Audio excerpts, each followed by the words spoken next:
Oh, okay, I just wanted to get on her real quick. See, this is how you know I don't do a lot of lives because I can't figure this out. But anyway, I think this is on. Anyway, happy Friday, y'all.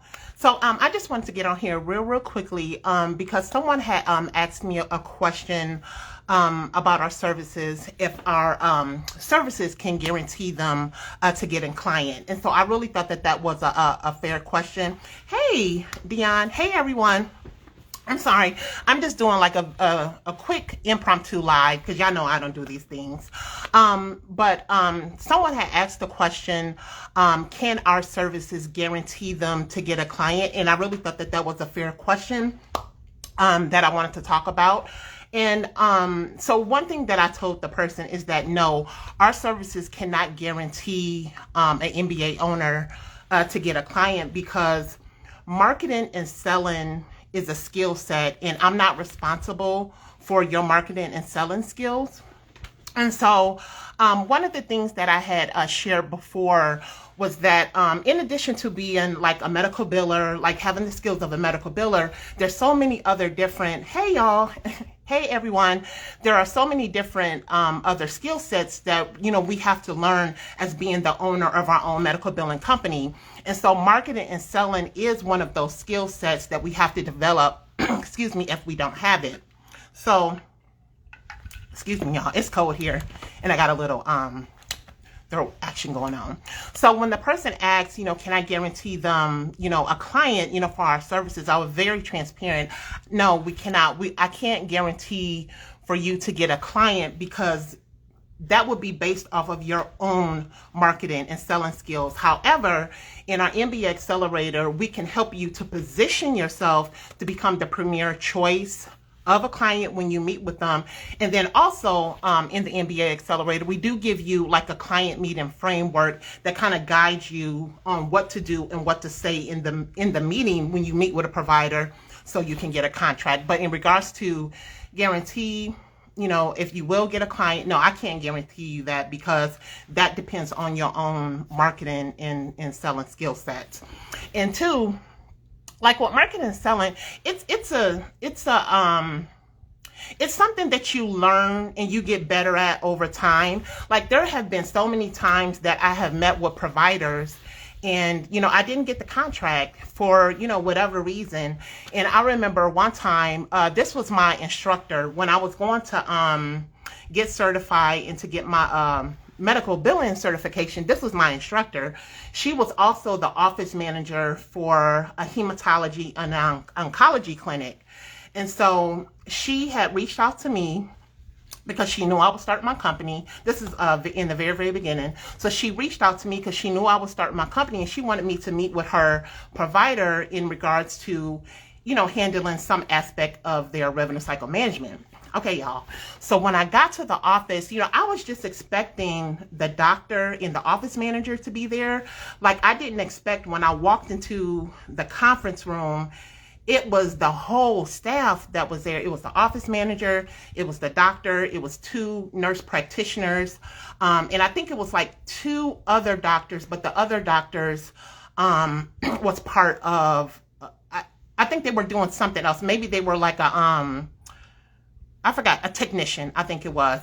And then they also had like the office staff, like the front receptionist and all that. So when I got to the meeting, it was like 10 people there. And so I was totally, you know, like caught off guard. And so the way that I was taught to do like marketing and selling, you know, I was reading books because, you know, back then, you know, coaching and all that stuff really wasn't a thing. So I was reading books and all the books said for you to memorize a script. So that's what I did. And I learned very quickly that memorizing the script doesn't work for me. So that's why I use frameworks.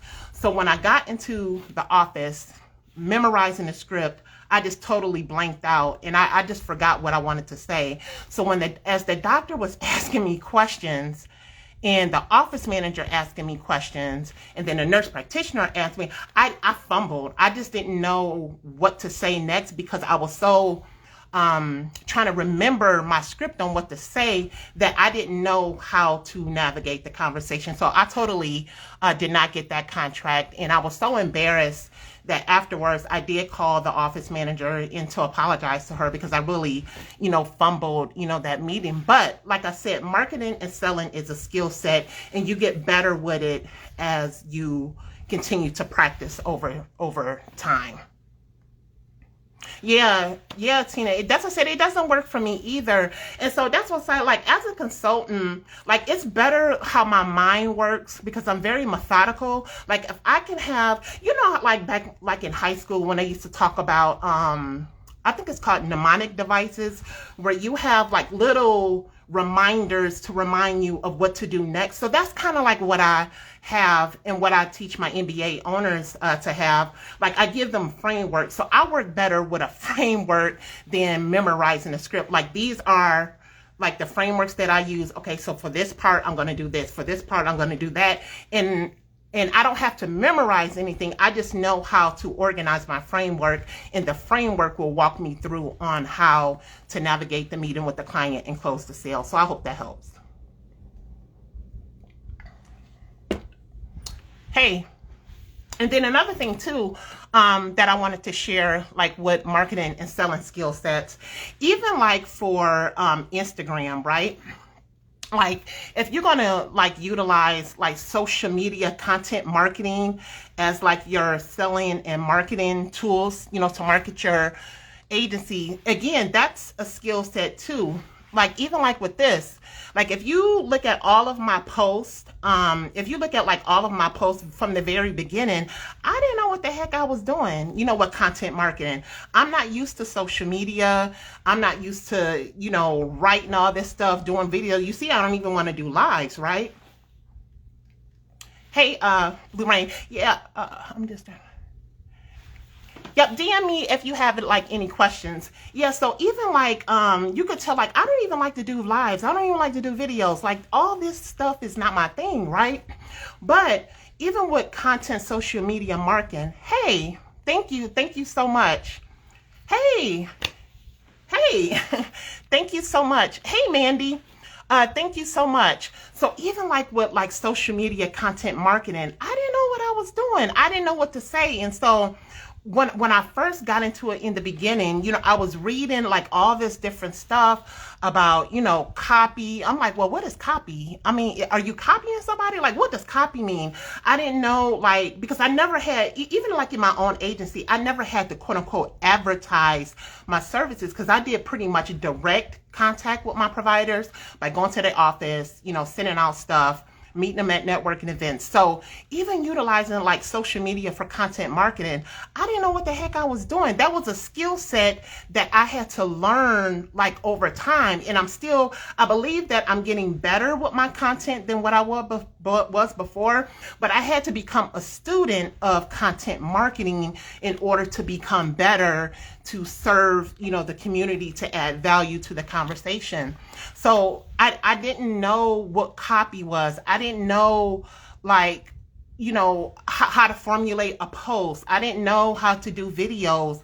I didn't know like what to say. I didn't know what to do. So again, I continue to like look at different things. Of course, I took coaching. I got some coaching to help me on how to, market and sell. I read books on how to market and sell. I took courses on marketing and sell. So that was kind of helped me to become better. But that's what I'm saying. Even like with social media content marketing, I didn't know what I was doing in the beginning, and I'm still fumbling it now, but I continue to practice, and with consistency, I keep doing it over and over again. So that's the same thing like with your providers. Even if, and I know, okay, y'all don't come for me with this, but even a lot of you all are afraid to cold call using the telephone. And I know that it sounds icky, and it could be, but don't worry about that part. Just worry about the consistency and getting the practice in, because as you practice, you will continue to get better and better and better. I hope that helps. So, yeah, so I think that's all that I wanted to say, because someone had asked the question, can we guarantee for them to get a client. And I really thought that that was a fair question. And so I just wanted to say that. But like I said, in the MBA Accelerator, we help you and we position you so that you could become the best choice to get the provider as a client. And then, we have a framework of actually when you, it does get better and easier as you continue to do it. So in the MBA Accelerator, we help you with a step-by-step framework so you can be more at peace, you can be more at ease, so when you go into the meeting with the provider, you can be better prepared. And two, this is another thing, and if you two, if you know that your company is organized and it's structured, like you have everything on the back end ready, you're going to feel so much confidence. You're going to have so much more confidence when you go out there and meet with providers, because you be like, hey, oh, I almost cussed. Oh, forgive me. You're going to be like, oh, my stuff is good. Like, my business is really good. We offer, some really good things for our providers to help them to have consistent cash flow, to help them to have, increased reimbursement and increased revenue. So if I know that about my company, that I've taken the time to organize the internal processes of my company, and I know that we're good at what we do, that's going to come off of when I meet with a provider, because I have all that working for me in the background. And then two, I know how to position myself, because now I know how to talk about my company. Now I know how to talk about and walk you through of how this is going to be an easy, seamless process, whether you're outsourcing, transitioning from outsourcing, or transitioning from a biller in-house. I'm going to be able to walk you through that process seamlessly, because I know how my business works, right? So I just wanted to share that with you all. Thank you so much, Mandy. Thank you so much, Mandy. So I just wanted to share that with you all. I could be a little long-winded when I write, but I'm not long-winded when I talk, because I don't like all this video stuff. But I just wanted to share that with you all. And if you have any questions, just go ahead and drop them. How do you respond? How do I respond to providers saying that they do it in-house? It depends, right? Say for example, if let's just say you came across some type of advertisement article of a provider who has their billing in-house, but they need services. So maybe they're just looking for, maybe they're just looking for a biller. However, but they're advertising for a billing in-house. I will still contact that provider and let them know what solutions that you can bring to the table if they are willing to outsource. And two, let's be clear too, this is how you kind of have to know how your business operates, and you kind of have to know a little bit about the pain points and the desires of clients, because we know even if the provider has a biller in-house, we know there's no way that one person can really manage that whole revenue cycle management. It's really impossible, because if you're doing the billing, if you're doing the payment posting, maybe they're doing, the patient management part, and then, all that A&R report. And we know how long it takes to be on the telephone calls, with the insurance companies, going back and forth with them doing appeals. So we already know that there's no way that one person can do all that by themselves. If they have more than one person, possibly so. But if they only have one person, we know one person cannot do that by themselves. So again, you can leverage that knowledge that and maybe you can assist them, that they don't have to quote unquote outsource their billing to you, but maybe you can assist them on the back end, helping them with the A&R part, right? And then you can work your way in from that aspect by doing, providing a really, really good service. And then maybe too, that they will, you build that know, like, and trust factor where they will want to outsource everything to you. But sometimes too, and I really thank you for that question. I'm not sure what your name is for NH Billing too. And a lot of times, if a provider wants to do it in-house, we got to understand too, is that it's because the provider has lost trust in the outsourcing process. And I think I have even shared a post before. Sorry, y'all, my lips are dry. I even shared a post before that a lot of my clients, they outsourced, but they wanted to bring it back in-house. And one of the cardiologists, that we have, when I first met with him, he wanted to bring it in-house because he was using an outsourcing company, and they weren't doing a job up to his expectations. And so when I met with him, he wanted me to do the billing in his office. I wasn't going to do that. So I managed, though, to build that know, like, and trust factor with the provider, where he felt comfortable in outsourcing the billing to my company, and and that's what he did. But it was because, too, I had quality control measures in place that I shared with him of, this is how we operate here, and these are the quality control measures that we have in place here to make sure that all of your billing gets out in a timely fashion, because that was his main pain point at the time, and to show him our step-by-step framework of how we follow up and get the cash flow and all that. So being that I was able to kind of like explain our process, he was more willing to outsource it. Yeah, and a lot of them don't trust, sometimes, right? And it's because over the years, and some people may not like what I'm about to say, because even like when I first started, medical billing was, touted as this, quick rich scheme, quick fast money, a lady working in her pajamas, anybody can do it. There's a low barrier to entry, right?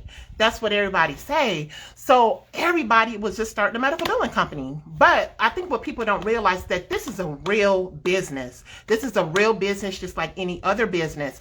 So you had a lot of people who didn't know anything about the revenue cycle management process, people who didn't know anything about medical billing or business, going to these doctors, because these doctors look like they were like a catch, because like, oh, doctors make all this money, I'm about to get me financial windfall, working for these doctors because they got some money.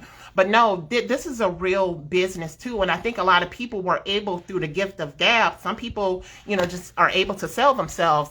So some people were able to meet with providers, get the contract, but they didn't know what to do with them on the back end. So if this kept happening over and over again, this causes some providers to lose trust in the outsourcing process. But what I will say, that there are a lot of providers that's still willing to outsource their revenue cycle management. And even if a provider wants to keep it in-house, just even like with my example, I actually have two examples. They wanted to keep it in-house, but because I built that know, like, and trust factor with them of how my companies work, and how, there would be transparency in the processes and the systems we had in place, they felt comfortable outsourcing, because even though, quote unquote, I didn't work in their office, they had access to certain aspect of their account. So that made it easier too. Yep. Did anyone else have like any questions? Okay, I'll try to scroll back up. Uh-oh. Okay, yeah, so I think that was all the questions, and I want to be respectful of your time, and so I'm not going to keep you long. So I'm just going to go ahead and end the live, and hopefully it'll save. That's what I said. I'm not, good with the whole live thing, but hopefully it'll save. And what is your mail? Oh, you're welcome. I'll make sure that I save the live so you can see it from the beginning. But my main way of marketing of what I did was I believe in direct contact, because, like, where are the providers? The providers are in their office, right? Doctors are busy. Now, I will say this, with the mental health providers, I did a little bit more cold calling with the mental health providers, because a lot of them, were in their office. You're welcome. Yep. Thank you for being in touch. I will more than welcome to service you and your agency. So with the mental health providers, I was able to do a lot of cold calling, because a lot of mental health providers probably, unless they're not a group, they probably don't have a lot of staff members. So a lot of time, the provider themselves would just pick up the phone, and I would just talk to them, and talk about our company, talk about our services and the solutions that they can provide. So I had direct hits. So initially, I started off with cold calling just on the phone. And then too, it also depends on where you are in your life at the moment. Like, okay, so you save it by going to the archive. Thank you so much, Coach Tina. And so it really depends on where you are in your life at the moment. And like for me, cold calling on the phone was convenient for me because I really didn't have the time to I really didn't have the time to go to all these different professional buildings, go floor to floor, door to door. I just didn't have time. So if I can have like a lead list of at least 100 providers that I'm going to call each and every day, I can probably get through those calls within 2 hours and still do other things. So that was just easier for me, for a time frame. But in addition to cold calling via telephone, I also did direct contact where I was going to the provider's office. So I had and I shared this before, y'all.